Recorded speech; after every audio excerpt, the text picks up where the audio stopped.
আমাকে আর আকর্ষণ করে না, কারণ এখন চাইলেই খাবার পাওয়া যায়, বুঝছেন।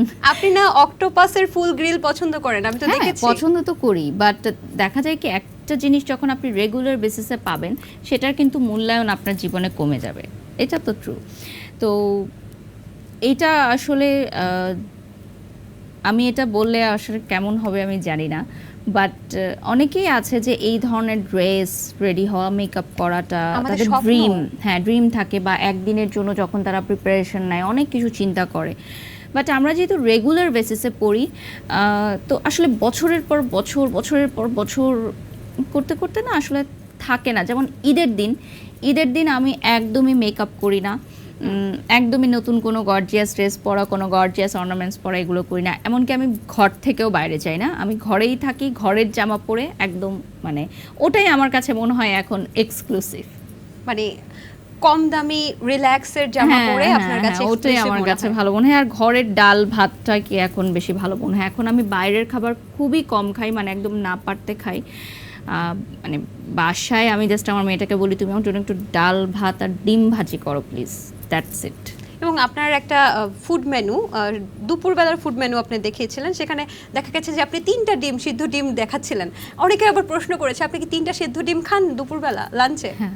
3টা না, ওটা আমি ব্রেকফাস্টে খাই। দুটো খাই, শুধু সাদা অংশটা খাই। বুঝতে পেরেছি। আর 1 কাপ ব্ল্যাক কফি চিনি ছাড়া, দ্যাটস ইট, এটাই আমার ব্রেকফাস্ট। আচ্ছা বারিশা আপু, আপনি নিশ্চয়ই একটা গল্প শুনে থাকবেন শেখ সাদির, যে একটা সময় তিনি একটা অনুষ্ঠানে গিয়েছিলেন, তার জামা কাপড় ঠিক ছিল না বা সেই রকম ছিল না, এজন্য তাকে ঢুকতে দেয়নি। তার পরবর্তীতে আবার যখন খুব সুন্দর রাজকীয় জামা পরে এসেছে, তখন তাকে অনেক আপ্যায়ন করা হয়েছে, ভেতরে ঢুকে খাওয়ানো হয়েছে। তারপর শেখ সাদি যেটা করলো যে সেখান থেকে খাবারগুলো নিয়ে পকেটে ভরছিল, যে আমার জামার জন্যই তো আমাকে সম্মান দেওয়া হলো, তাহলে আমি খাবারগুলো আমার পকেটে ঢুকাই।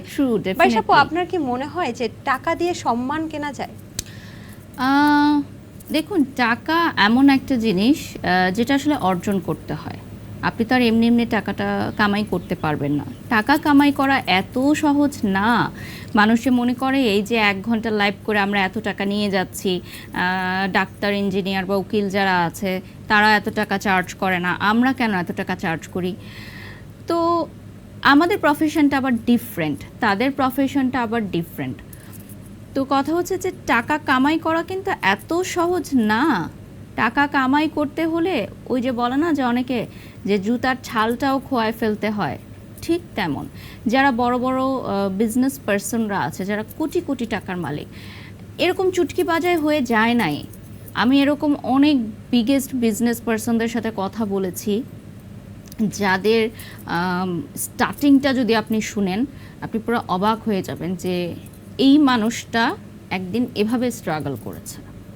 তো ওটা কিন্তু কেউ শুনে না, ওটা কিন্তু কেউ জানে না, শুধু দেখে যে সে দামি গাড়িতে চড়তেছে, ব্র্যান্ডেড কাপড় পরতেছে। বাট এই পর্যায়ে আসতে গিয়ে তার যে কি পরিমাণে স্ট্রাগল করতে হয়েছে, কতদিন তাকে না খেয়ে থাকতে হয়েছে। হ্যাঁ, ডেফিনেটলি আমি করেছি, বাট আমার চেয়েও আরও অনেক কষ্টের জীবন অনেকেরই আমি শুনেছি।